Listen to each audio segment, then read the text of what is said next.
Hey, everybody, it's Thursday night. Tornadoes have not blown us away yet. So here we are live. We're going to talk some comics. We're going to talk about, I'm sure, Ant-Man Quantumania. Ant-Man and the Wasp Quantumania. We're going to talk about all kind of stuff. So stick around after we play this lovely intro video.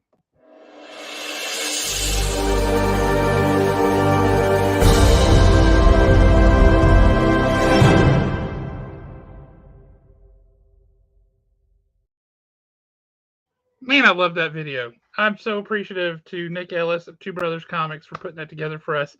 It makes me happy every single time. Speaking of things that make me happy, it's my friend, my partner in crime, and crap, I said crime. We don't commit crimes, not that you can prove. Get me out of this. Well, I'm about to make it worse. Oh, no live confessions. Well, there for about 2 seconds, I thought you was going to say my friend, my lover. Could have been a lot worse. That would have been different. Yes. So I got to be honest. I have no dad joke prepared for the night. And the reason being is I'm riding an emotional high because after all these years, I finally got to crack the ultimate dad joke on my family the other night. Oh, what was that? One person popped up and made the mistake and said, "I'm hungry." And before I could stop myself, I spun and said, "Hi, hungry. I'm dad." So I finally got to crack the ultimate dad joke on him. A friend of mine, when his daughter was really little, she came up, she said, "Dad, make me a glass of orange juice." And he said, "Poof, you're a glass of orange juice." And she said, "Get real, Dad. I want a glass of orange juice." She was a wee tiny little thing, but that was funny. Oh, goodness. So what is going on, man? What's happening in your side of the world? Absolutely nothing. I mean, my usual, a lot of reading, a lot of working, yelling at kids. My son has started his first job after school. So that's been fun. He'll actually be 17 in March. And last summer, he actually cut yards. A friend of ours has their own business. Yeah. So he has worked before, but this is like his first after school part-time job. Yeah. He is now working at Papa John's and he loves it. He's excited. I mean, he's got 2 days off a week and he is saving money. He wants to save money to buy his own car. I told him whatever he saves will match. Actually, my wife told him that. And I'm definitely rubbing off on him because as he was filling out the paperwork, what you do, for direct deposit and all that, I'm helping him fill all that out. He literally stops and he looks at me and he says, "Hey, when do I get my Roth IRA?" There you go. And I went, "I am so proud of you. It's my boy. I've never been more proud." Oh, Lord. It's the greatest thing ever. That's funny. Hey, take over for a sec. This light is like schizophrenic. I'm going to see what I can do about it. All right. Well, while you're dealing with the light, I'm going to do this. Tots, what's going on, brother? How you doing tonight? We got a Yo-Joe from Bill Fisher. Yo-Joe to you. Bill, we still have not heard anything about when and where G.I. Joe will be popping back up. If you are into the toy line, there's a lot of releases coming from Hasbro Pulse this summer. Some really good ones. They've got some that they say are going to be Target exclusives, but I don't know how much I buy into that. A lot of those Target exclusives end up on the website maybe a day or two after Target puts them out there for sale. So it is, and I will say this for anybody that, and not just G.I. Joe, but anybody that collects that type stuff from, say, Hasbro, yes, you can go to Target and buy some of that stuff. Yes, they do have it. Walmart does have, and we'll just use the G.I. Joe Classified series, for example. Walmart does have it too. You can generally get them for close to the same price. The difference is if you order it straight from Hasbro Pulse, you do pay shipping. Uh, to be honest with you, I don't mind paying that shipping because it means I don't have to go to Walmart or Target. So that's you're paying for the convenience. And they do ship in a timely manner. They are great with the packaging. I mean, I haven't had anything show up damaged yet. So, I gotta show you.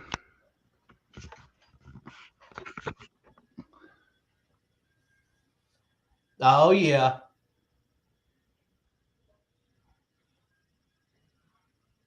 Now I do like that Scarlet. Yeah, I do too. I was pleasantly surprised. But that roadblock, man, he looks like somebody you do not mess with. That is he not bald? He's got a he's wearing a like a do rag kind of Oh, thing. gotcha. Okay, that's why it kind of looked a little strange to me then. Yeah, that the Scarlet and the Roadblock are definitely nice looking. Yeah, that was happy making right there. Yep, Hasbro. It's like a cigarette company. Hasbro. All right, so who's the Hasbro man? Um, I don't know, but they do have a lot of stuff coming out this year. That they do. I will.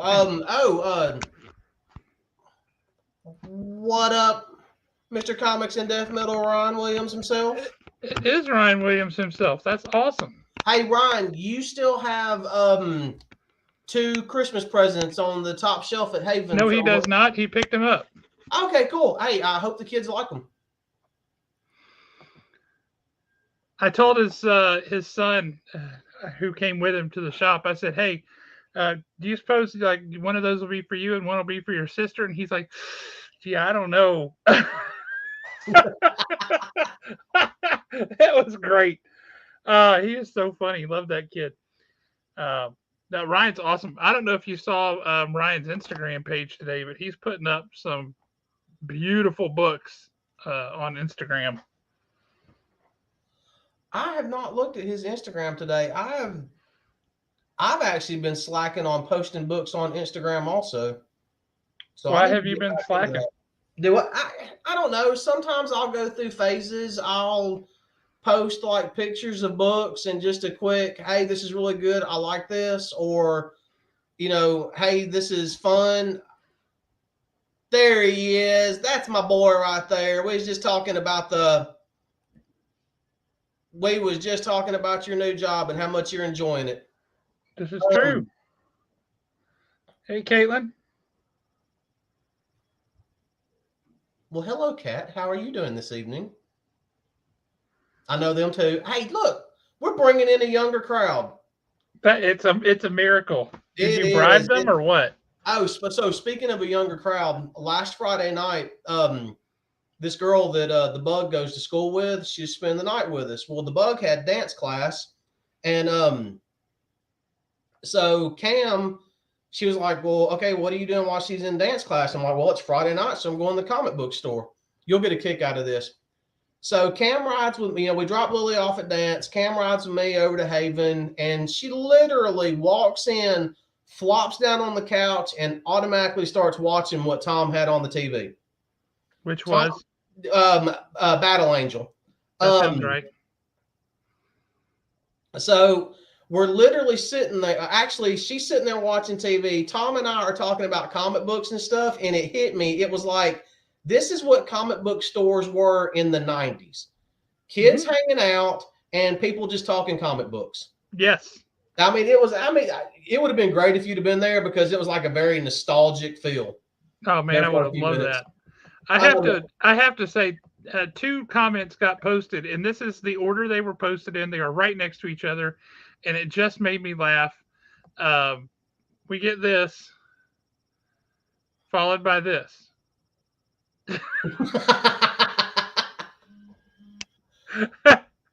That just cracked me up. I was like, the timing of that was great.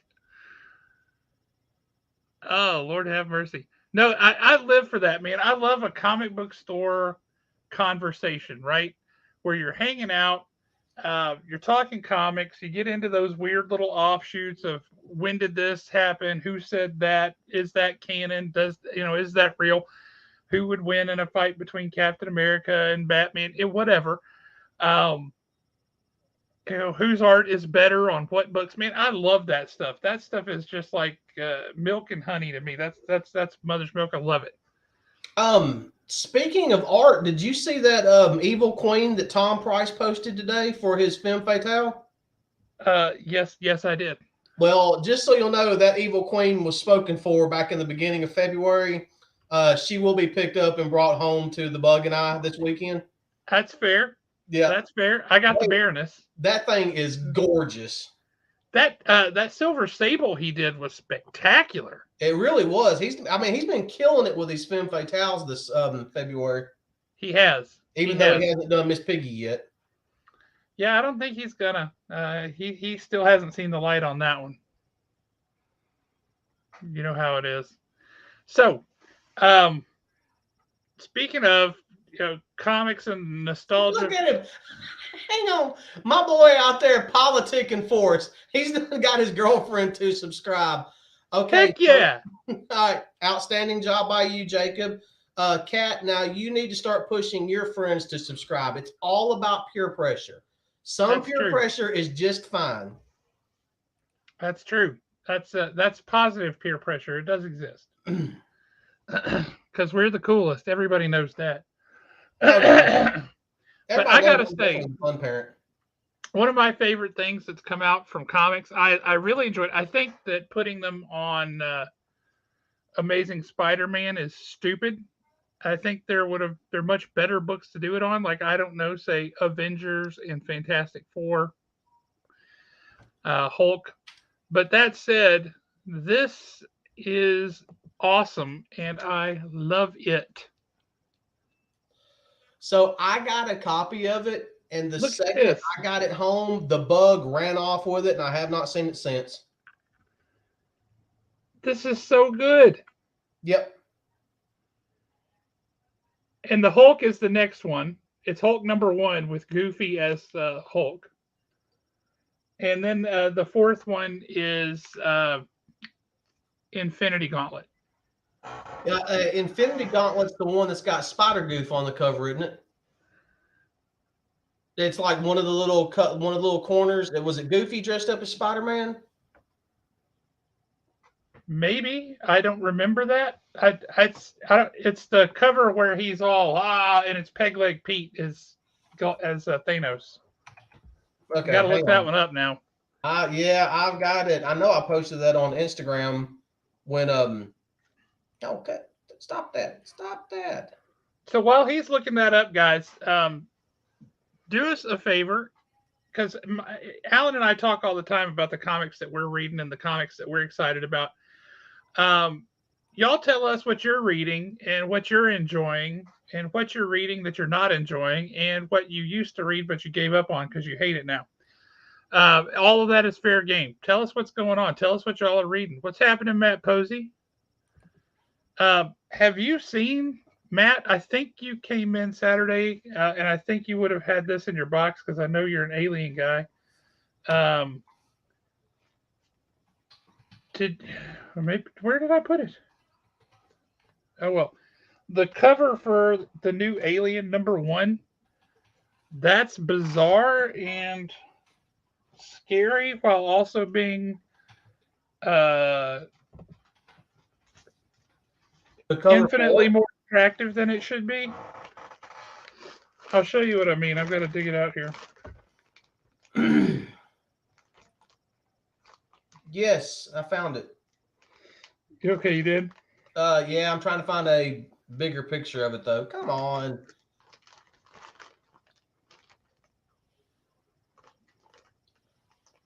All right, so let's do this, do that,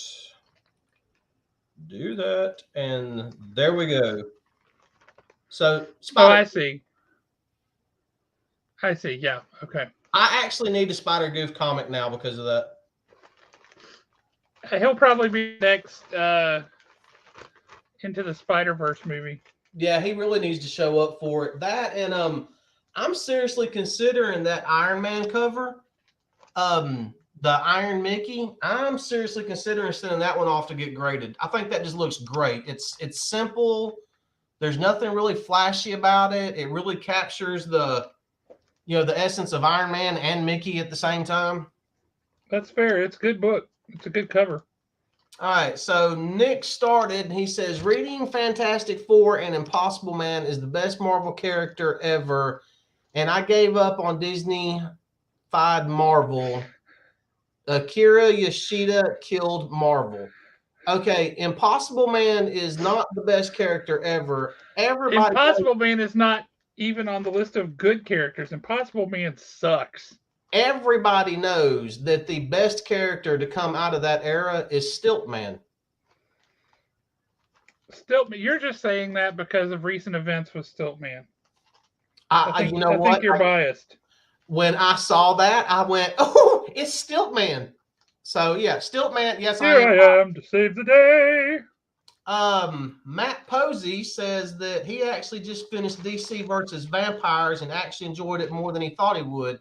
That was a really good read. I loved how they did it with Nightwing. I wasn't that big on the ending of it, but at the same time, it ended the way it needed to. I think we'll probably get more in the future. But yeah, it was a really good series to read. And then the All Out War was actually really good too. Bill says, okay, Josh, you asked for it. You guys are missing out on Tom King's Human Target.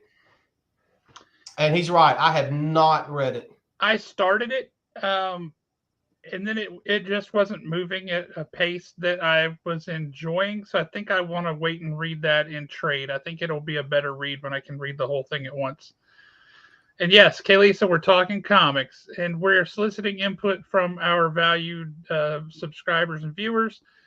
Tell us what y'all are reading. Tell us what you're enjoying. I know you've got a few you've been reading lately, and even if it's manga, you know that Alan likes manga. So talk about it. Let us know. Oh, what we got going on? Not cool. Yeah, the whole Wait, that's not the one I was trying to highlight. There we go. Not cool. Come by on Saturday. It is written. So shall it be done. Yeah, right. Matt, I think you're right on that. It does not need to be a continuous saga. Honestly, I really wish they would have just ended it with Nightwing taking completely over and that's it. Sometimes when you're dealing with storylines like that, I don't think the good guys always need to win. I think that it would be a lot more fun if they just changed it up every once in a while and said, because pretty much that plan was foolproof. They had already pretty much destroyed everything. So yeah, I think they should have just ended it with him making Batgirl his queen and them just ruling over the earth and being done with it. Matt, no, I don't know where I put it. I thought it was in this pile of comics, but it could be in that pile or that. I got lots and lots of piles of comics around. Shocking absolutely no one. Alan, Kaylisa is reading a manga called Witch Hat Atelier, or I guess that's how you say that. Excuse me. Bless you. I have to say, the artwork in that book is gorgeous. It is absolutely gorgeous. So, do we know what it's about? Yes. Kaylisa might want to come on and tell us, because she can do that if she wants to. Oh, we can do that. Kaylisa, you want to come on and preach the gospel of a manga to us? Back to DC versus Vampires. Yeah, Matt agrees. Fair play, fair play. So for those who are still thinking about the comics that they're reading and that they want to read, etc., you got your stuff ready for your comics breakdown here, Alan? It's right there. So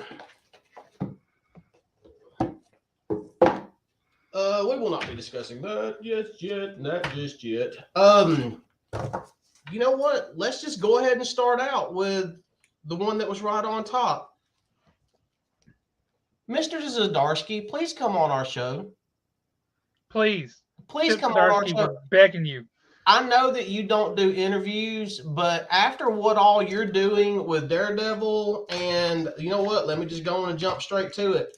And with Batman, Yep. we won't even. You can even write the questions that we ask you. How about that? I mean, just come on the show. This one was. I mean, I really don't even know how to explain this. I mean, this is something that It's very difficult to explain, and that's even if you've been reading it up until now, because it just starts in the middle of a big, ginormous battle, and yeah, it keeps going. Um, yeah, it was impressive. But what I really liked, there's a little twist to it, right? As you get to the end, because there's this big prophecy about what's going to happen, and somebody's going to die, and all these things, and it's kind of a heist, is what it really is. yep. It's so good. Never saw that, and I like how they're. And I mean, this may turn some people off, but don't let it turn you off. Read it because they are. I mean, you're literally looking at what's being billed as a war between heaven and hell. Yeah, And both characters feel like they're representing heaven on some level. Um, One of my favorite lines in this book is when the Punisher and Daredevil are fighting, and the Punisher tells him, "Your God is dead, and I'm here to avenge him." I was like, "Holy crap! This just got real deep, real quick."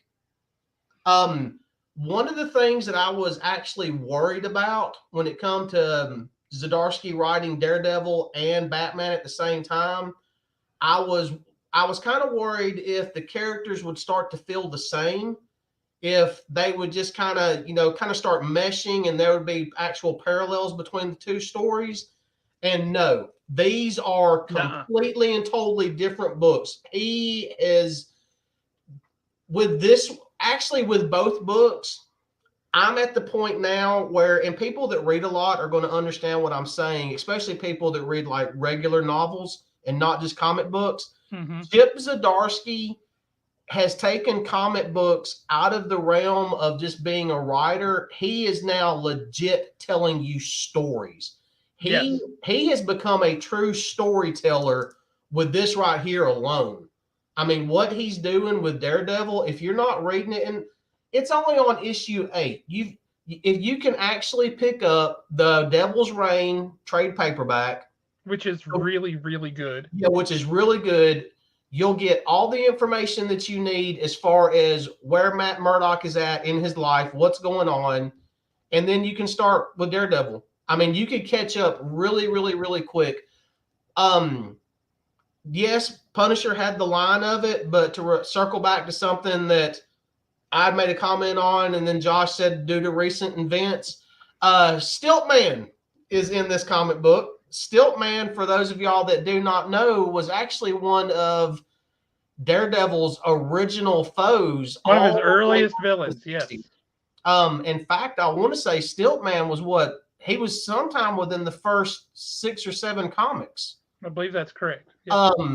Going back to 64, and he actually made several appearances and was a real, believe it or not, as dumb as the character sounds, he was actually a really cool character.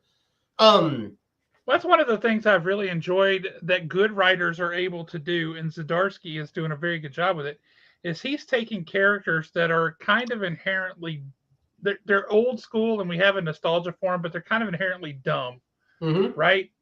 Like Torpedo and Stiltman. And characters like Scream, the the clone, right? Or the what do you call the stupid things? The symbiote. Yeah. Characters that are dumb, that you don't really care about them. Maybe they just look cool, but in point of fact, they're dumb. But he is taking them and making them sympathetic, interesting characters. so that you want to see more of them and you want to see what happens to them. Good writers are able to do that. I remember Warren Ellis did that with Thunderbolts back in the day. He took characters that nobody cared about and you wanted to see more. He had the freaking, he showed up in one issue, American Eagle, a character nobody even knows who that is anymore. He's essentially a Captain America, if he were a Native American off of a reservation, and never a very strong character. Red Wolf was always a lot better. But he took American Eagle and put him in this issue of Thunderbolts, and I wanted to read a series about American Eagle after that because he was amazing. And he Now, does the same thing here. Chip Zdarsky makes you care about these characters that otherwise you're like, whatever. now I'll tell you, I would really like to see, since he's going to pull some of these characters, and this is going back to when Stiltman was around way back in the day. I would like to see what Zdarsky would do with Gladiator. Yeah. Yeah, Gladiator would be a really good one for him to bring into it, especially considering where the current storyline is with him kind of helping some of these criminals rehabilitate. Yep. I think Gladiator would be a good addition to it. Another really good thing about this comic is you're reading it and it's kind of like, where's it going from here? Where's it going from here? Where's it going from here? Yep. And then the very last page, you get a cameo from 3 characters, and you're like, oh, I know where it's going from here now. Yep. Yeah. And that's something I like about Zdarsky is how he can pull any character from anywhere and fit them in the story, and it's not fan service. It actually makes sense that they're there. Which then we'll jump to. Hang on, you need to address this comment. No, I'm not addressing that comment. Just not doing it. No, and you can't make me. Not gonna do it. Not gonna do it. Batman number 32. Let's just go ahead and stay on the Zdarsky hype train. I love the fact that even Bruce Wayne makes the comment that no matter what universe he's in, he still loves Selina. Yeah, that was cool. I thought that was great. I'm probably going to ruffle a little feathers with this. I've always said that I thought no one could write the Selina Kyle, Bruce Wayne, Batman, Catwoman relationship better than Tom King. The way they interact in this and basically the thoughts that Bruce Wayne is having and everything. Yeah, I really can't wait to see which direction Chip Zdarsky takes their relationship in, even when he gets back to his universe. This is one of the few books that I even enjoyed the secondary story. Tim Drake is, the secondary story is also written by Chip Zdarsky. He's giving you both sides of it. You have Batman trapped in one universe. Everybody thinks he's dead. You've got Tim Drake in the main universe, and he's like, he's not dead. I'm going to find him. He does get somebody to help him out. And now it's looking like we're going to at least get a few issues of Tim Drake jumping around the multiverse, which I'm looking forward to see how Zdarsky does that. I will say, on its face, what you just described sounds like a really bizarre Batman story, right? If you were to tell me Batman gets sucked into another universe and this is going to be a good story, I would point you back to the Grant Morrison Batman getting shot through time and how painful that was, and say, no, it can't be good. And yet Zdarsky makes it good. Yep. This other universe that he has gotten popped into, Batman never existed. So there's this quality to it, like It's a Wonderful Life, where Bruce Wayne is getting to experience living in a world where there was no Batman.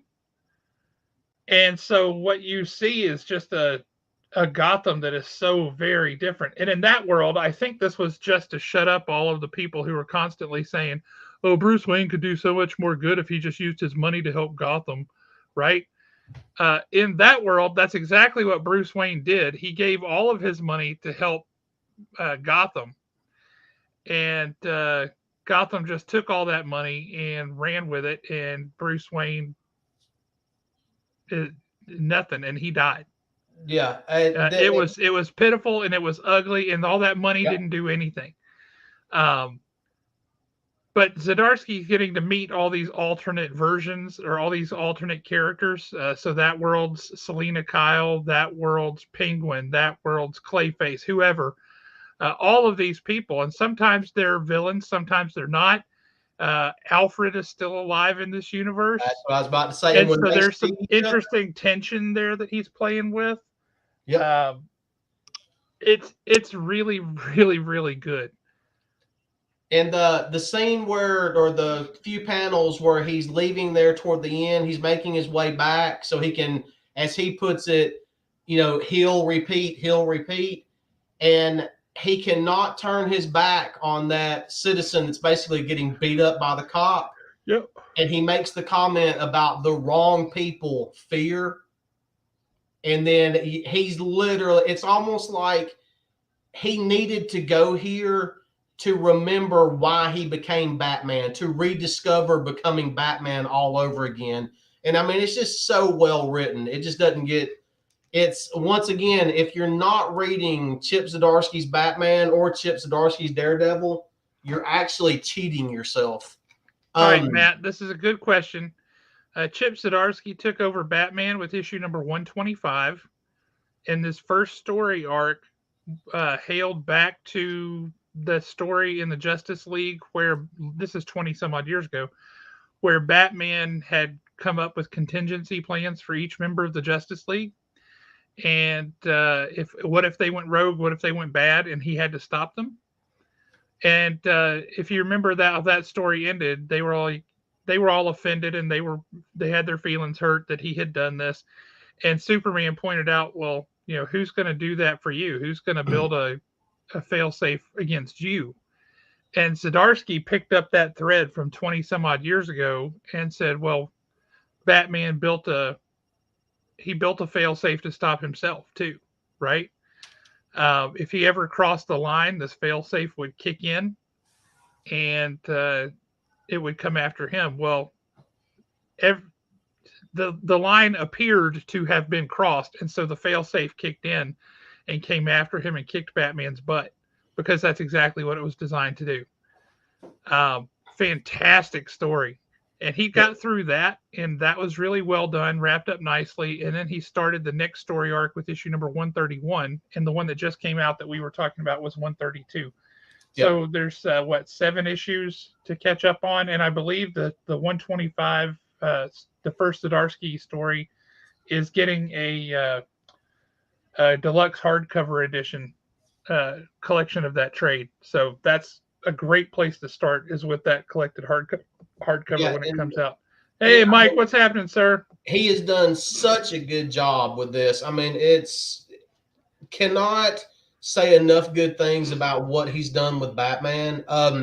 One thing about Failsafe that I really liked is, yes, that was the contingency plan for Batman. If he ever went rogue, but throughout the entire time when he's battling Failsafe and the Bat family's helping him, Failsafe is never really and truly hurting any of the people that Bruce Wayne cares about. He's just removing them from his way. He's just getting them out of his way so he can fulfill his mission. So I kind of thought that that was a little bit of a nice touch, as far as that character is concerned. Um, so this next one I'm gonna make really quick. I've been saying it. I've said it for several months now. The best Star Wars title going is Darth Vader. In issue 31 of Darth Vader, we really see how cold and calculating he actually is. Um, I mean, oh boy, in this issue was playing chess while everybody else is playing checkers. I mean, this was a great read. I love what they're doing with Padme's handmaidens, how they're handling all that. That's, I mean, if you want to get started on a Star Wars title, I would just jump straight to Darth Vader. Their normal title is kind of feeling like it's just filler issues right now. Um, I'm really hoping that they get to an end pretty quick with the normal title, because anybody that's been following the Star Wars titles, you know that everything leads up to the next movie. So currently where they're at with Star Wars and with the Darth Vader title, they're leading up to Return of the Jedi, because we're in between the periods of Empire and Jedi. Once we get to Jedi, they have got 20 to 30 years worth of stories as far as these characters are concerned, that we can get new and fresh stories. They'll actually be able to bring a lot more stories from, say Mandalorian. I mean, he could be in it. The Return of Boba Fett.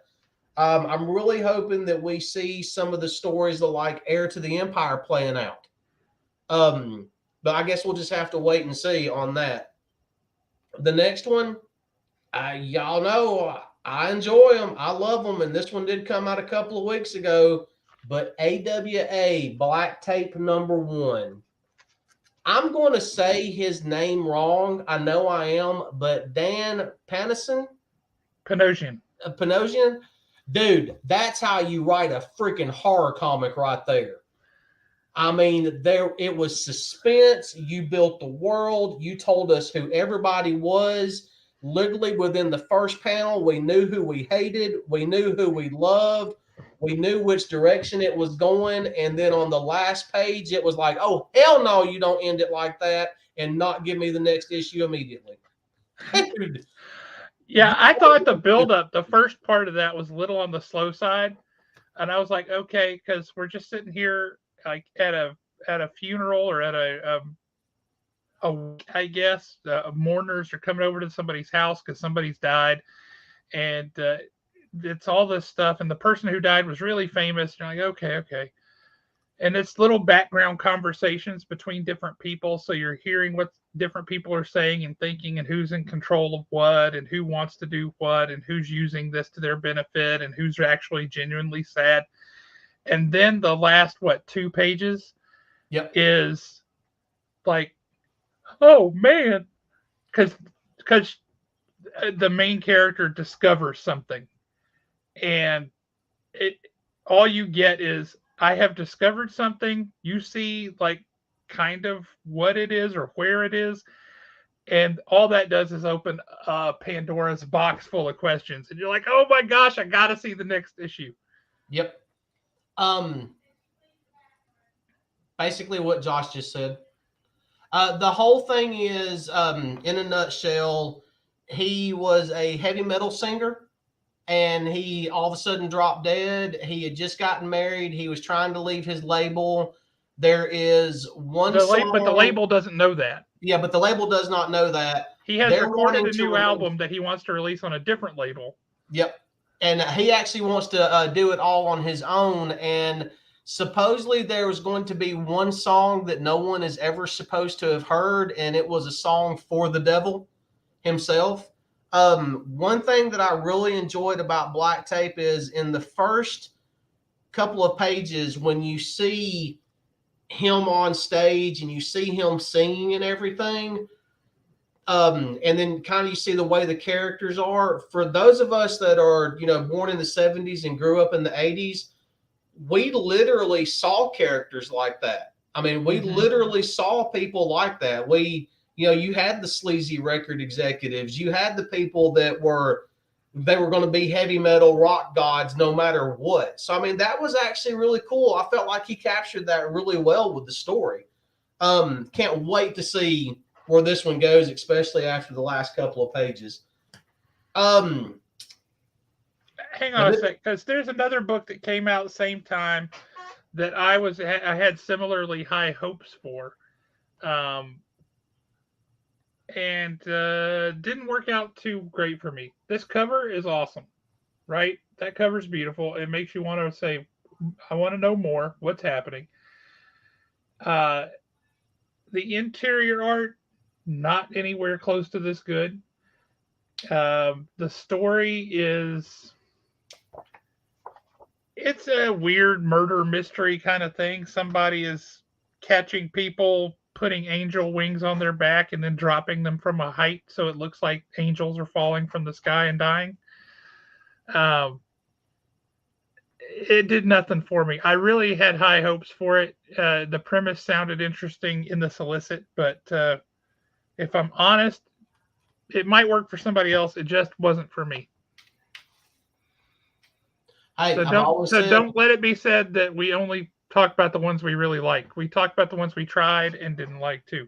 yep. And I mean, there's a couple I didn't like on there, but now moving on to one that I really did like. And if anybody is subscribed to the YouTube channel and you saw the short that I posted earlier, yeah, it's Night Cheeks time. I told Josh this earlier. When I read Butt Wing and Night Cheeks, every single bit of my comic book reading was downhill from there on out. Nothing was going to top that. Which, you know what, we're going to end up circling back to this in a second. Yeah, because I think we're going to talk about that one for a minute. Yeah, we're going to talk about that one for a minute. But my throwback pick of the week, actually, keep in mind, Tim Drake is doing everything he can to bail Batman out of trouble here. And everybody else seems to think Batman's dead. Yeah. So Tim Drake is really the only one. So y'all keep that in mind, because that right there kind of helped me choose my throwback pick of the week. And we are going with World's Finest, number 184. There you go. So the reason why we're going with it is because of Superman's comment. Let's face it, Robin, now that Batman is dead, it's your job to take his place. Proving once and for all that from almost the very beginning, Robin has always been bailing Batman out of trouble. This is true. So that's and plus, I mean, like I said, 12-cent. Where are we at? Right there. 12-cent comics. They're so much fun. Just owning a 12-cent comic is just, I don't know, it just feels good. They fit the collection. They do. They fit any collection. They do. We have a lot of them at Haven if you need one for your collection. And I mean, I do suggest it. It's finding those 12-cent comics. I mean, I've got one at home. I'll bring you it. It'll end up being my pick one time. It's literally, it's an old Captain Atom comic. I wouldn't say it's like Captain Atom versus the men from the blue planet or something like that. I mean, it was something really bizarre. Barely worth the paper that it's printed on, but it makes me happy. It's just, I guess it's just owning something that old, comic books that old. Maybe that's what it is. So yeah, highly suggest collecting 12-cent comics. But let's jump back to this. Well, hang on. First, I want to cover something that Kaylisa, she gave us a quick rundown of the story from that manga I was telling you about earlier. Mm-hmm. She doesn't want to spoil it by giving away too much because there's actually some intricacy there. But I will have to admit the artwork on this book is beautiful. Okay. It's gorgeous. What are they up to? Well, it's a mystery. No, I mean, I'm sorry, I wasn't clear on that. What volume number are they up to? 10, I think. Okay. I know she's just got the first 3. I've ordered like 4 through 8 or something too. Okay. But I think it's up to about 10. Did you see that? Yeah. Black tape I'm going to have to reorder. But that's okay because that's I'm happy to do it. Yeah, and Alien, that one, I like what they're doing with Alien. We will get so much of a story, and then it just kind of moves on to some other characters. This story that they just wrapped up, kind of wrapped up. There's some room for some more story growth there. But they're telling it as a series of limited series. Yeah, it's a great way to put it. It's a series, a limited series. It's definitely been fun to read, especially if you're an Aliens fan. Yeah, it's kind of the way that they did it at Dark Horse, really. Only there's some continuity between characters. Yeah. It's not just a total clean slate every time, and poof, you pick up and go somewhere else. It's similar, but it's not the same. And I think they're going to do Predator the same way. Yeah. Predator really didn't float my boat as much as Alien did. Which shocks me because historically I've always liked Predator much better, but I had the same reaction. Yeah, I think what kind of got me was that first issue of Predator when it was basically she's hunting down predators because she's going to avenge her family or whatever. Right. And I'm sitting there thinking, no, no, you don't hunt predators. They hunt you. Yeah, Yeah, that role reversal doesn't work. yeah, not in this series. But We're coming back to that. Yes. my goodness, I would really like to see, and I never really thought about it until this issue. The whole interaction between Catwoman and um Nightwing, I thought was great. Um, I think that if with the right writer, and he's done a great job in this. I think Zdarsky could kind of take it from there. They could have a really cool relationship because it would be almost a stepmother oldest child type relationship where they only tolerate each other. Um, You forgot helicopters crashing out of the clear blue sky, which, yeah, for anybody who doesn't know, yesterday afternoon, a Black Hawk helicopter just dropped out of the sky and crashed on a road in Madison, about 10 out your minutes from way, the house. actually. uh, and all the people at Redstone Arsenal and where they were like, "It's not ours. We don't know where this helicopter came from." Turns out it was Tennessee National Guard Black Hawk helicopter, but yeah, it was that was something. That was something. Two people died in that crash, so uh, my heart goes out to those folks. That's and their families and loved ones. That's awful. That's not how anybody should die. Is on some random mission, flying around doing or practicing and such. That's just Yeah. awful. So I'm sure there will be a big investigation on that. Um, Nick, don't be polite. We are basically living the Department of Truth now. I mean, it's literally the way it goes. For anybody that's read that comic book, you understand what I just said.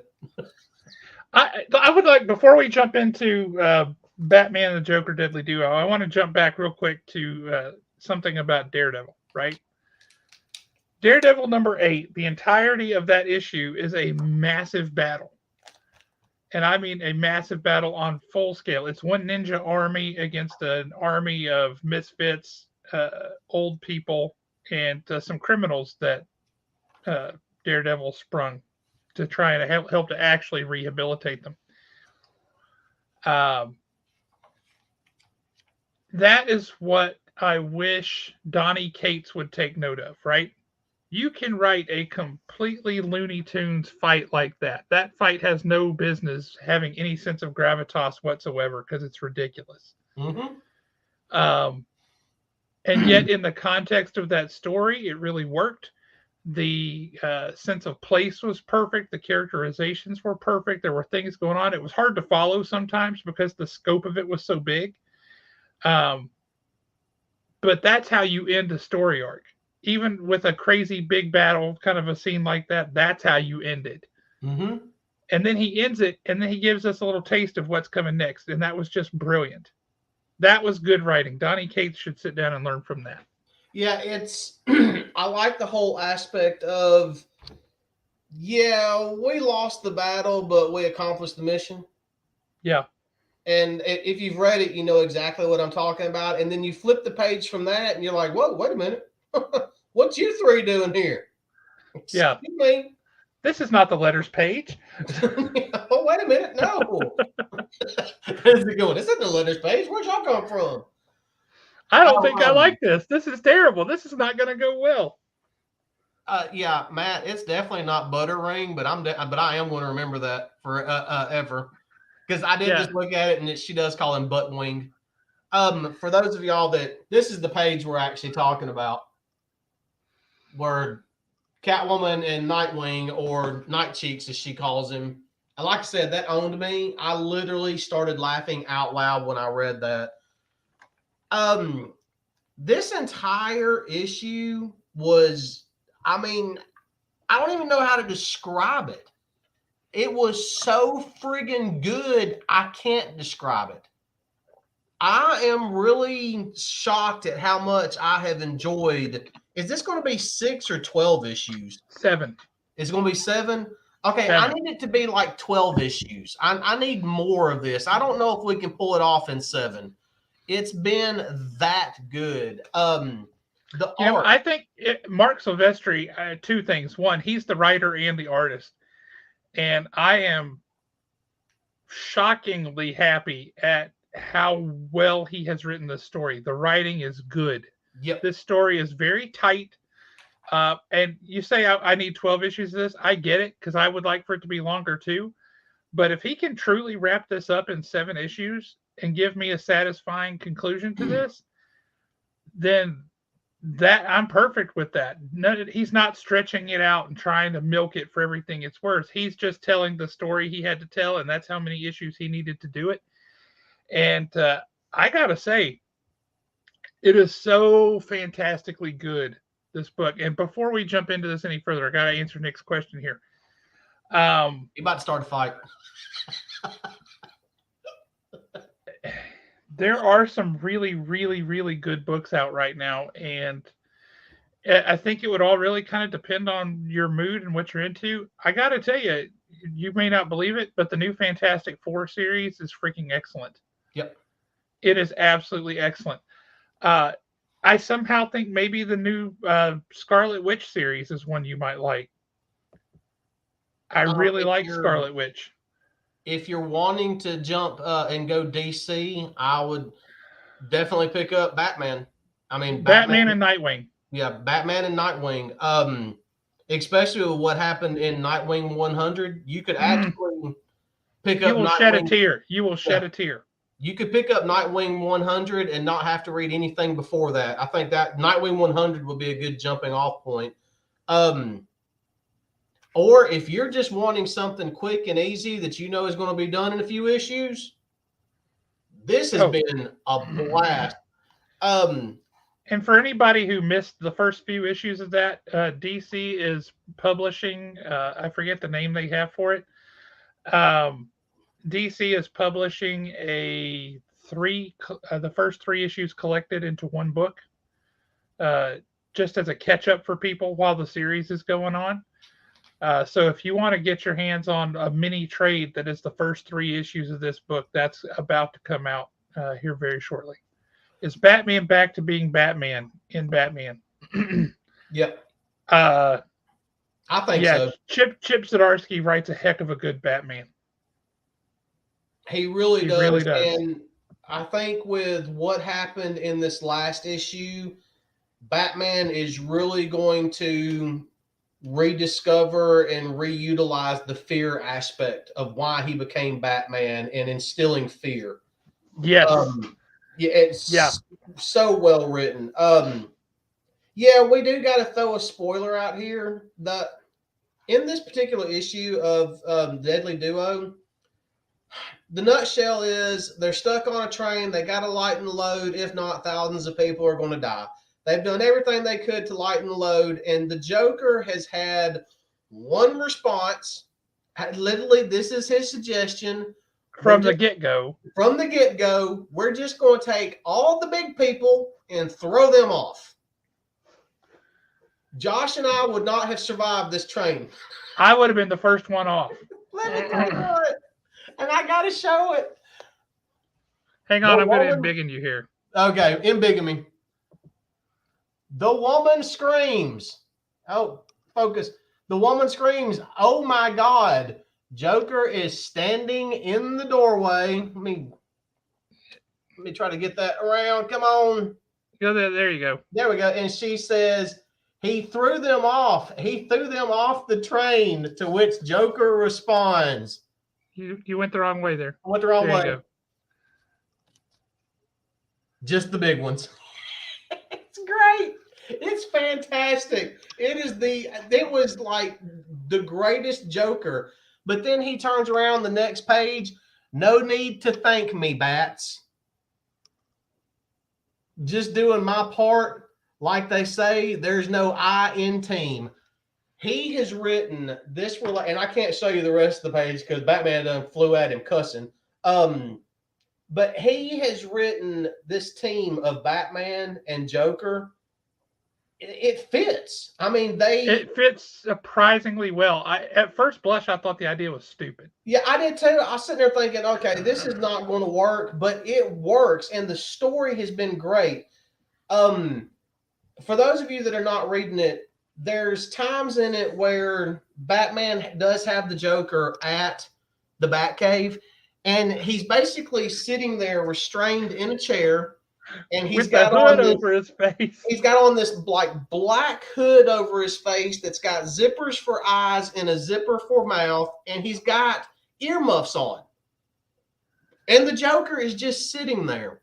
Now, this is probably not going to happen, but I really want it to happen. I really want on the last page of the last book, he's got Joker. He's sitting there. He's all done up the way he is. And on the last page, Joker just stands up, unzips the mask, takes off the earmuffs, comes out of their restraints like they were never there, looks around the Batcave, looks at Batman and says, "Thanks for the help, Bruce." Looks at Alfred and says, "Alfred," and then turns around and walks off like a normal person. I want that so bad for some reason, and I don't know why. That would be awesome. I have to say that would be an awesome scene, given what we have seen in the book of the way that Joker has behaved. That would be really cool. The basic premise of the book is somebody has kidnapped Harley Quinn. Joker is upset about it. The goons that this dude is sending after Joker are like high-powered Jokers on steroids with Wolverine's healing factor kind of stuff. It's weird. So Joker does the only thing he can think to do. He goes to Batman and says, "Hey, old buddy, old pal, I need help." Yep. And Batman is totally taken aback. Like, what? Why are you bothering me? You're out there. You're weird. But Joker pleads his case. Batman agrees to help begrudgingly. So that's where they form this team, and they try to figure out who it was that kidnapped Harley. They try to get to where they can rescue her. This dude is a devious mastermind of a villain who's setting all these traps and doing all these things. And the whole train thing, they're on a runaway train that they can't stop. And when it gets to a certain point, if it weighs more than a certain amount, the whole train just crashes into essentially Grand Central Station and kills thousands and thousands and thousands of people. So they have to cut down the weight of the train. And they barely make it. And I'll be honest with you. Like 44 pounds? Right, by 44 pounds. They clear it by 44 pounds. Had Joker not done what he did, they wouldn't have made it. No, they wouldn't have. And they would not have made it. It was necessary for Joker to enact his plan.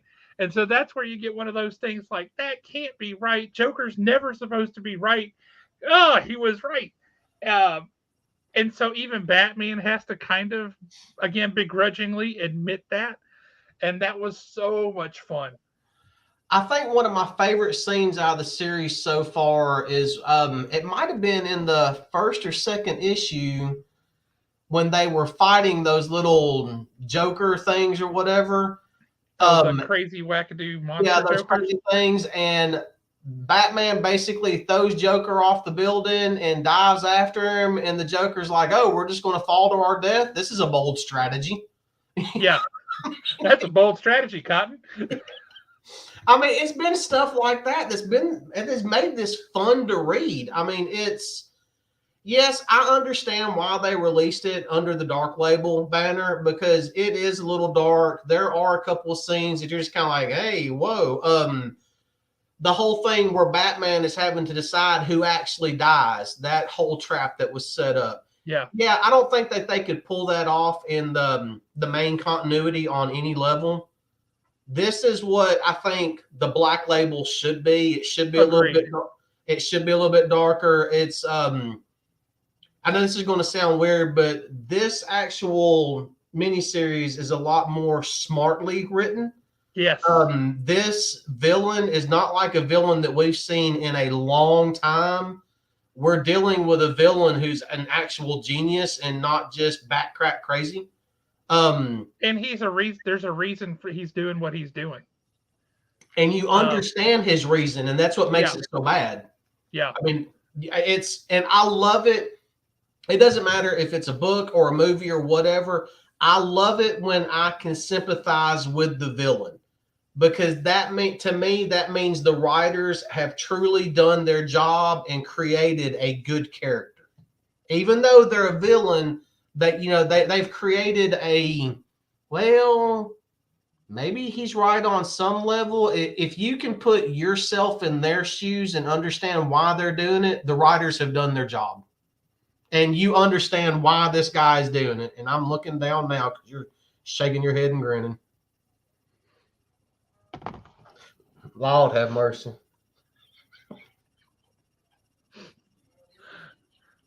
Nick Ellis is wrong. He's very, very wrong.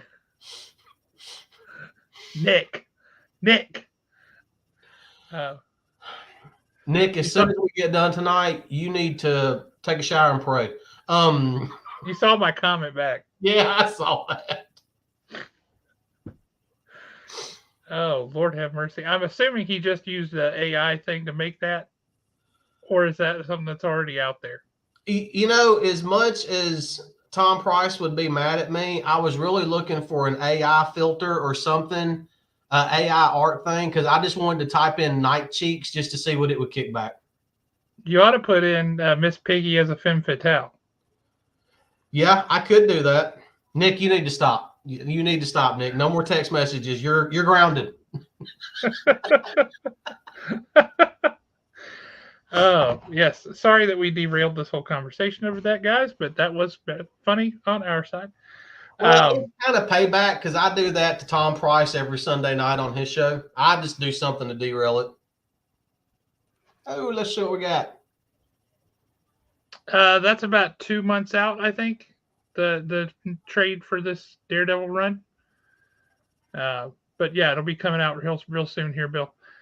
Jumping back to Batman and Joker Deadly Duo, a couple of things. One, I knew that the artwork was going to be gorgeous. I've always been a huge Mark Silvestri fan.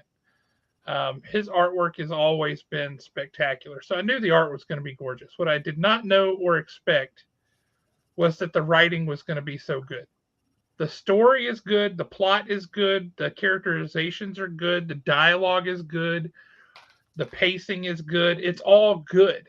And when you take all of that and you mix it with that art, it makes for a comic book that's spectacular. And I got to say, Alan, Mark Silvestri was teasing the other day that issue number 5 of this series, uh, there's something big that occurs in issue number 5.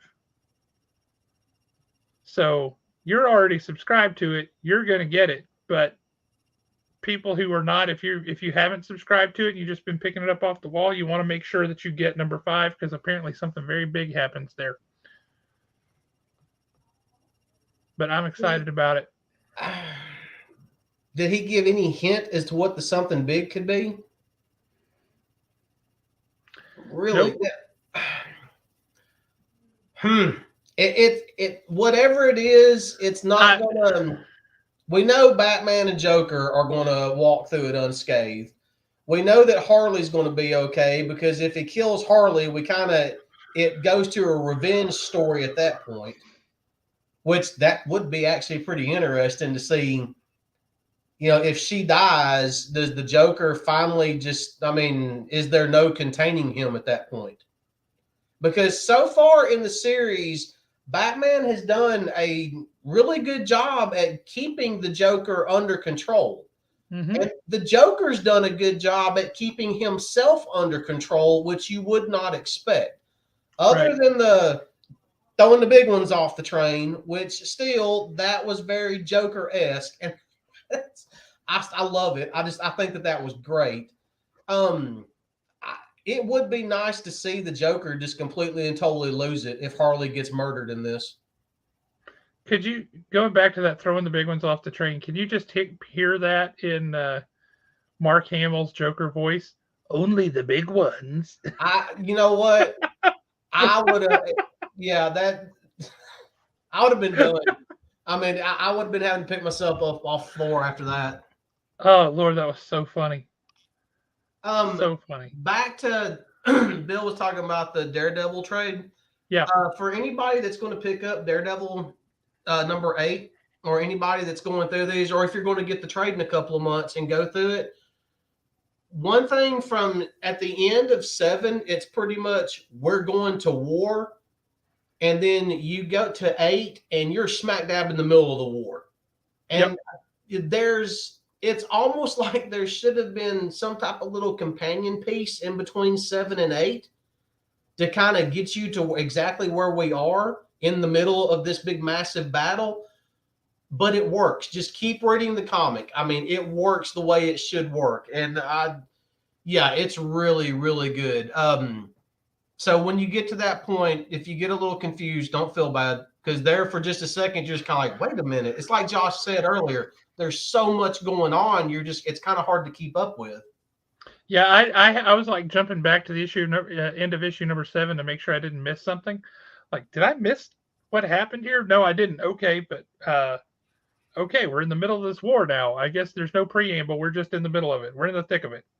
Well, it's like when we got online earlier, the first thing I said to you was, where'd Dragon come from? Yeah. Yeah, this also does lift a little bit.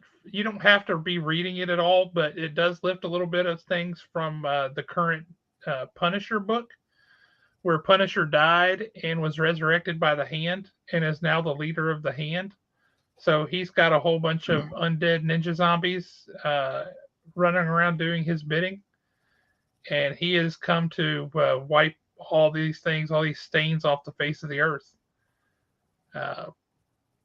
I liked the little conversation that they had there in the middle of the fight where Punisher is like, look, I used to give you a free pass because I thought you were kind of a wuss, but you were still taking out bad guys. And so I kind of gave you a free pass. Now you're letting bad guys out of jail. So I feel like I have to kill you now, essentially. Yeah. And you're like, wow, okay. That took a turn. Yeah. Punisher and Daredevil definitely have a love-hate relationship. I did like in a couple of the panels, you see the Punisher's eyes are glowing red. Yeah. So you definitely get the impression that he's possessed. I mean, there's a lot more going on there than what everybody knows. Yeah. So I kind of like the little things like that, even though I'm not reading the Daredevil. I'm sorry, I'm not reading the Punisher comic. I like the fact that the way he wrote this, I understand, kind of there's a lot more going on with Punisher. Is it the Punisher? Yes, it's the Punisher. Is it the Punisher? Not the one that we think of. So, there's a lot more going on mentally inside of him. And I do like that. Is Zdarsky writing Punisher? No. If he were, I'd be reading it. He might need to. Yeah, I'd be okay with it. I would be okay with Marvel just giving Zdarsky the reins for a couple of years. Can you imagine what he would do with the Spider-Man book? Well, he would probably fix X-Men. Yes. Yep. That might be too big to fix. You might have to just burn it to the ground and start over. I would really like to see a Zdarsky title, a Zdarsky Spider-Man. I mean, it could be a miniseries or whatever. I want to see what he would do with Sin Eater. Sin Eater to me is one of the most underrated Spider-Man villains that we had. He could have been so much more. Even in that whole little run hybrid, whatever that thing's name was that they just finished up before Beyond. Mm-hmm. The Sin Eater part of it was the best part to me.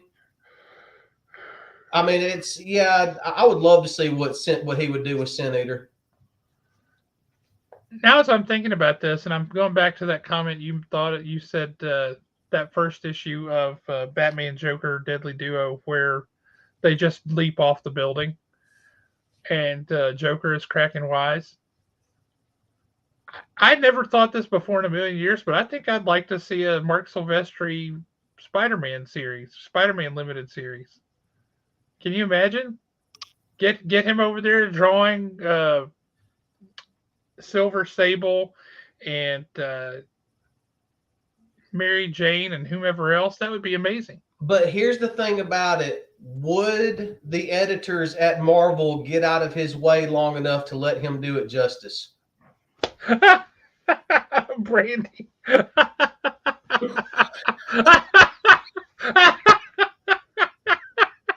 Oh, oh, that's fantastic.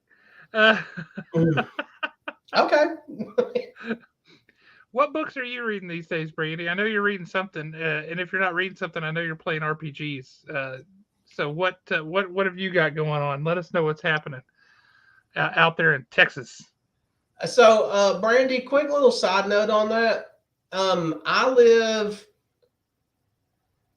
not in this house that I'm actually in. This is my sister's house. Where I live at, we do not have high speed internet because the internet gods do not love us. And nobody for whatever reason can't run the lines another mile and a half. So I'm actually at my sister's house, and I've made a lot of fun of these curtains because no, this is not my decor. If we were at my house right now and the camera was pointing on me, there would be like toys behind me and a china cabinet and other stuff. Those curtains are not my speed at all.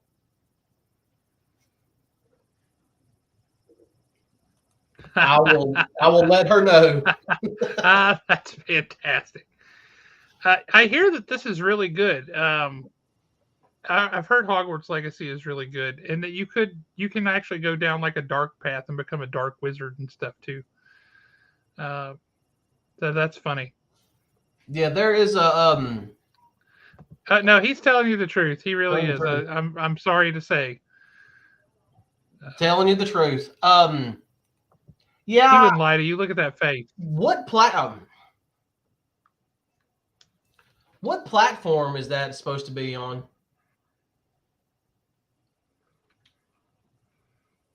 It's Is one of the Red consoles, isn't it? was it all the major consoles or I don't know. oh I crap, don't know. let I me don't have any of the current iterations. hang on a minute, I need to jump back up. I think this is the one that's about the Russians, isn't it? Is it a Russian spy Yeah, or something? yeah, yeah. Red Zone looks really good. Yep. And I believe No, it she is got it coming on out a next PC month. through Steam. That's good to know. Oh, got it. Excellent. I like me some Steam. Um, yeah, that's. Sure. I mean, I'm down for it. We'll have to get Tom on that. Mm-hmm. He could At the actually same time, draw. he's He could actually draw me as Miss Piggy wearing these curtains, and you as shirtless bear fighter defending me from Kermit the Frog. How about that? say that could be from Fozzie Yep. because he's a bear. But yeah, that could be our logos for the show, right? Those could be our avatars for the show. We'd be the next Rick and Bubba right here.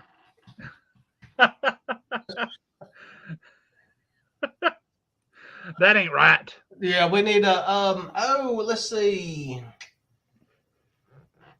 Yes, Bill, to answer your question, Red Zone comes out March 1st.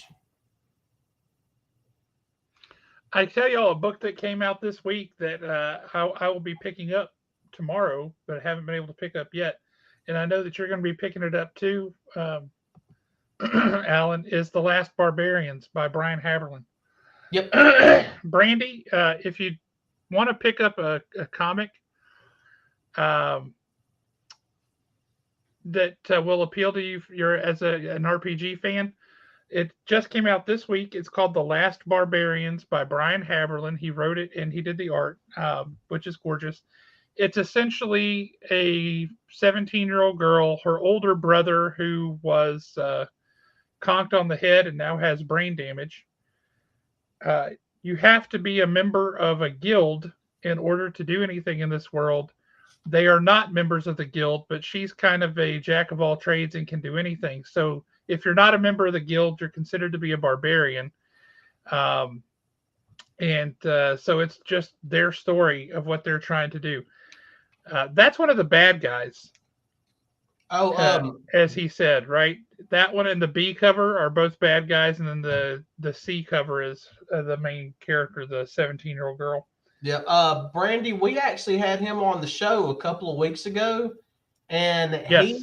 did. I mean, he was like, "Hey, you want to see some of the art?" And he pretty much showed us well over half the comic book, and the art looks gorgeous.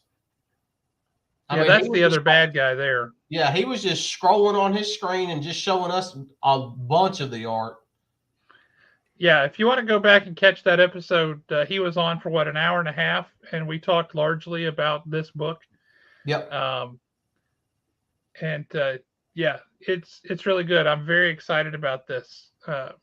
Yeah, but that just came out yesterday, so your local shop should have it.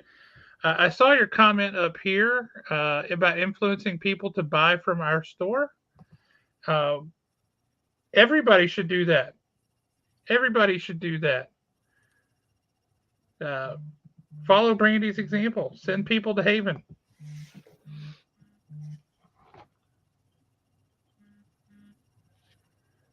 Oh my Um, lord, I don't even want to know what we're. Oh, wow. Nick Ellis is on a roll tonight, y'all. oh Lord. Yeah, he is on a roll. Hey, so while we still got a few people on, I do want to bring this up right quick. Um, so I notice a lot of people are watching on YouTube. Yay, love y'all. Thank y'all for watching on YouTube. The past few days, we have been posting YouTube shorts. If there's anything, and I've also been posting stuff in the community tab, like polls. I don't know. I think I posted like the Joker kissing Harley the other day, saying Happy Valentine's Day.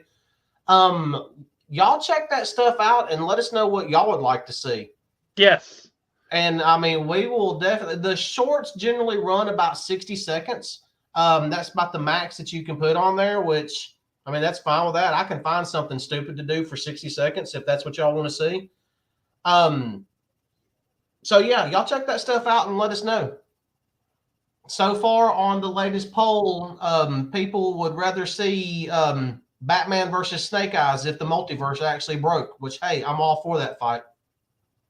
I think that'd be a fun fight. You know, I think it would be a fun fight too. I'd be down for that. Well, the poll was if the multiverse actually broke, would you rather see A, Moon Knight versus Joker, B, Batman versus Snake Eyes, or C, other? Please explain.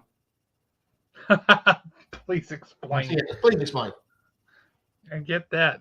Hey, Kyle, what's happening, man? We got. What's going on, pal? I think Kyle's from Texas too. We got a couple of people there from Texas. He said Deadpool versus Snake Eyes. That's fair. Yeah. Congrats on breaking 200 subs. Yeah, we just smashed right through 200 subs. We're at what, 205 now? Actually, I think we're at 207. Oh, well, look at us. Mm-hmm. Look at us just making strides.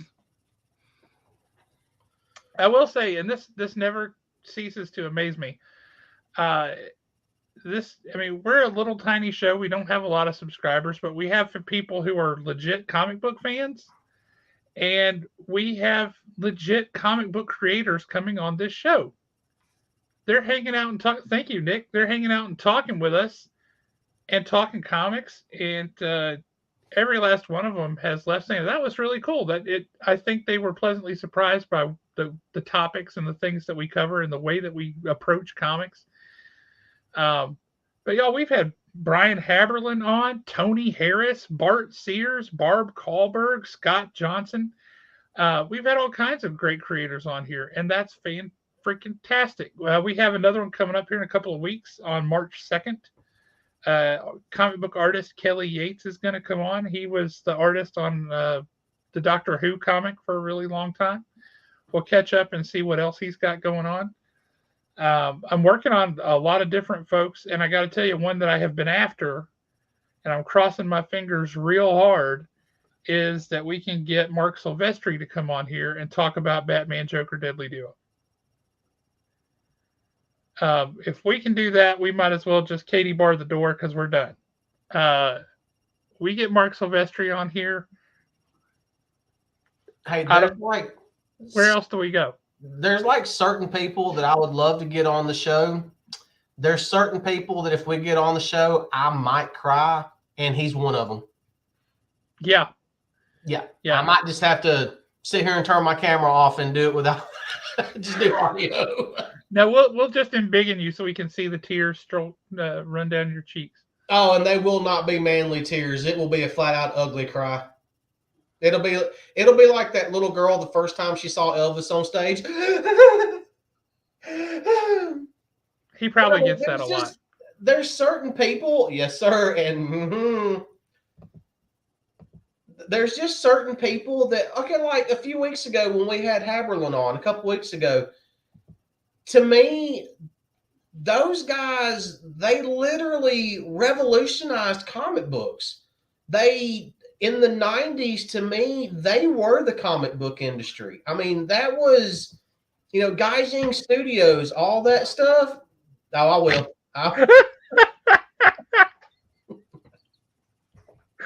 Randy's on fire tonight. Just walk over there, just blow my nose into the curtains. But yeah, I mean, actually sitting down and talking to those guys, I mean, we have not interviewed him. There's a reason why we haven't interviewed him, and it's actually a technical reason. But I actually got to talk to Brett Booth through Twitter a couple of weeks ago. But I never would have imagined that I would have got to talk to Brett Booth, of all people. Dude created Backlash. I mean, he was in there. I don't know where I would get it, or I would offer it to him. Which Rob are we talking about? Liefeld. Oh, okay. I don't know. Maybe his assistant. We just send the assistant money. I don't know. I don't know. Rob Liefeld frequents. I'm on a Facebook page where folks buy. They're showing off the original comic book art that they own, stuff like that. And Rob Liefeld is on that page a pretty good bit. Maybe I should be able to catch him and say, "Hey, would you want to come on?" He might be interested in coming on. Yeah, I mean, it's honestly I mean, there's been a couple of people that have just not responded back. And I mean, that's fine. That's their decision. But the people that we've gotten so far, I mean, there's, I'm really hoping there's still a possibility of that one guest that we talked about, I guess, last week. Yeah. I mean, that'll be one that I you know what? Old boy might have to turn his camera off because I might be tearing up over that one too. Yeah, I've got several folks that I've been talking to, and that's another thing. If there's somebody that you guys want me to want Alan or I to reach out to try to come on the show that you would like to hear from, let us know. Hit us up on Facebook, on the Haven page, wherever. Just let us know somebody you'd like us to try and bring on, and we'll reach out to them and try to bring them on. Worst thing they can do is say no. Yeah, and guys, that was my entire high school dating life. So was hearing no. So I'm used to it. Yeah, and I'm married with children. I get told no every day. It's not going to hurt my feelings any. Yep, used to it. So yeah, if there's somebody that you would like us to try to bring on the show, let us know, and we will try our very best. Jesus Marina is a very good artist. I can try to do that. I assume that's who you mean, Nick? I was thinking to go in an entirely different direction with that, but I'm sure that's what Nick was really waiting. Who you been waiting for us to bring on the show? Who do you want us to bring on? Let us know. Dude, I know what I was fixing to do. You know, there's somebody I would like to bring on, and maybe I could finagle it with the whole Huntsville, Alabama tie. I would love, love, love to bring on the show Samuel L. Jackson. If we could pull that off, we might as well just go on and shut down the show. I would love to bring Samuel L. Jackson on the show. That would be so funny. Oh man, bring him on, and yeah, that would be fantastic. Welcome to the YouTube nonsense, Mike. Welcome to the dark side. No, I mean Marv Wolfman, that'd be another good one. He came to the expo a few years ago, and he came because I reached out to him and talked to him. So, yeah, I can reach back out to Mr. Wolfman and see if he's interested in coming on. That'd be spectacular. No, Samuel L. Jackson's not from Huntsville, but in the MCU, they revealed that Nick Fury is from Huntsville. Yep. And that kind of come out of nowhere. Nobody was expecting that one. Oh yeah, rock on. That would be cool. Come on, we'll talk some stuff, man. That'd be great. We'll bring Kyle on as a guest. And I mean, that's one thing, to be honest with you, some of these comic book creators, I'm just going to, at the Pop Culture Expo, I'm just going to be like, hey, this is what we got going on. Here's our information. If you'd like to come on one night, email us and we'll set something up. What I'd really like to do actually is bring them on beforehand, before the expo. Yeah. So that we can say, hey, you can come and meet this person at the expo. I think that would be great. I'm actually working on plans to reach out to them about that very thing.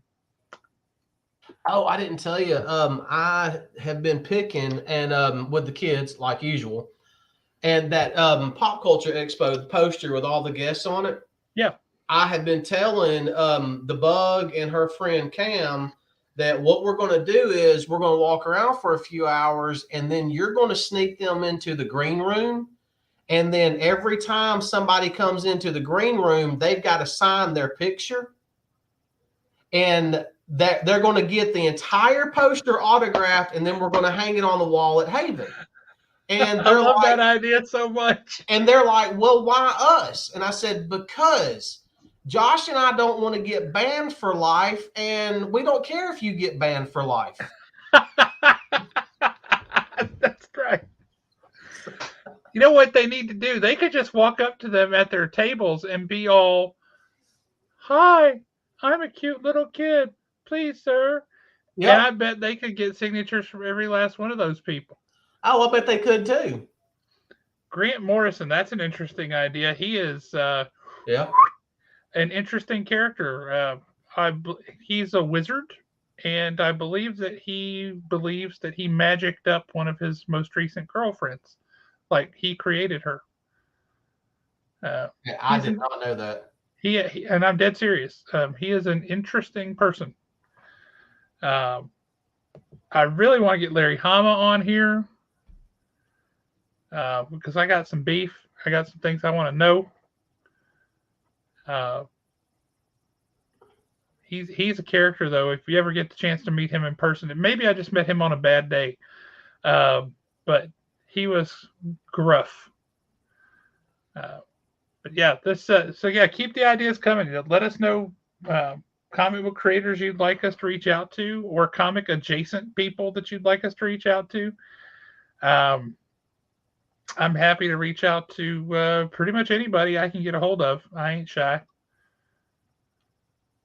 Now here, I think this will be a good one. I was looking at the guest list on the Pop Culture Expo site, and then Ron Friends, that would be a good one to have. Ron Friends, heck yeah. Yep, and heck Roy Thomas. Ron Friends is one of my favorite Spider-Man artists of all time. I mean, he was the Spider-Man artist during the black suit Spider-Man era. Yep. That iconic 252 cover. Yeah, he was it. He was the artist during that time. And then his work on Thor was spectacular. His work on Spider-Girl was great. His work on Blue Baron coming out from Sit Comics Binge Books is excellent. He's just a fantastic artist. Really, really like him and admire his work. Uh, yeah, we can do that. I'd be happy to do that. I don't know if you heard some of Jim Shooter's stories about Larry Hama, but they were like, ooh, okay. Um, Not bad stories, but just like, don't mess with Larry Hama stories. Another good one I think that we should get on. That's going to be at the Pop Culture Expo. Mark Spears. We absolutely should bring Mark Spears on, and I bet he'd be willing to come on. He's a Huntsville native. He used to work at the old Comic Corner back in the day. Um, and his tribute, his cover for King Spawn number 20 with the Alex Humphrey tribute on it is coming out here in a week or two. Yep. So I'm really excited about that. That's really cool of him to have done that.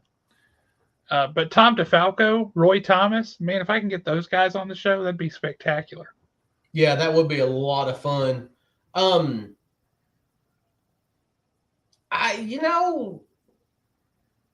don't know if he would do it, but I think Dean Cain would be fun to have on just to talk about Superman. The stuff that they did then. I hadn't thought about that, but maybe we could get Shatner on here. I think we could help that kid's career out if we got him we on could help here. that kid's career. We'll give him a little boost. Yeah, I think we could give him a little boost. He get a couple extra people in his line to get subscriptions and photos and such. We'll help that boy out. That William Shatner could use a hand, y'all. Hey, Bill has got, I don't know why that finally popped up. I think Bill's got a fantastic idea. Nah, Jeremy's got a really good relationship with Chris Claremont. Chris Claremont will just come next year or the year after. You can't go wrong with Chris Claremont. And I will say, like the first year that Claremont was here for the expo, listening to him at the VIP event, the first 2 years of the show that he had guests, he did VIP events. He quit doing it after that, I think. But that first year with Chris Claremont at the VIP event, he was just sitting there telling stories, and people would ask him, "What about this character? What about this character?" And he would just tell these stories, and it was just story time with Uncle Chris. It was incredible. It was really, really cool. Really cool to hear. He's not the one that got banned. You got the ban hammer, Nick, not him. Yeah, he doesn't hold back. I will say that. No, he doesn't hold back. He says exactly what he's thinking, and he wasn't shy about his opinions of what Marvel was doing when they had him under exclusive contract, but wouldn't let him write anything. There for a bit, they just sidelined him. He wasn't real happy about that, so I don't blame him. I wouldn't have been happy about that either. But yeah, for sure. Hit us up on the Facebook page at Haven. Drop us an email at Haven Comics, etc. That's Haven Comics etc at gmail.com. Just let us know, man. We'll try and get a hold of folks that you guys are interested in and see if we can't bring them on the show as guests. Yeah, I think that's who Nick was talking about also. And he said Chris. As far as stuff like that's concerned, people just need to learn to separate that crap. I want to talk about freaking Superman. I don't care what somebody else thinks because somebody put a tweet out and they didn't like it. I don't care about cancel culture. I want to talk about Superman. I want to talk about flying around with Terry Hatcher. I want the man's autograph. He was Superman at one point. Let's talk about Terry Hatcher. I'm with you on that. Yeah. Let's talk about, hey, was you there at that photo shoot where she was wrapped in the cape? Please tell me all about that day and tell me slow. I need to savor this story. You're crazy, sir. But yeah, some of the Star Trek folks like Brent Spiner, maybe we might bring Commander Data on. That'd be pretty amazing. I just saw him in an episode of Frasier. Brent Spiner. That was interesting. That was funny. But you got any other topics for tonight, Alan, or should we let folks go and get back to their evenings? I say we'll let some folks go and get back their evenings. I think the storms might be just about past us. Hope Um, so. but seriously, if y'all think of anything that y'all would like to see, y'all would like to talk about, y'all would like to have on the show, I mean, just holler at us. I mean, like Yep. Josh said earlier, all they can do is tell us no. You'd be surprised at how many times we've heard yes. I don't know if they'd be surprised. They've seen most of them on screen already. Yeah, if we could figure out how to get Brett Booth on here, he lives in an area where he does not have high speed internet. He can only do phone interviews. So, I mean, if we can work something out, yeah, we definitely going to. What about 15 more sets to do? Oh, Nick is getting back into football shape. Yeah, he working out trying to get all prettified and stuff. Oh, that's interesting. We could definitely have Brett Booth on for a phone interview because he can call in. Yeah, I've just got to figure out how to do that part.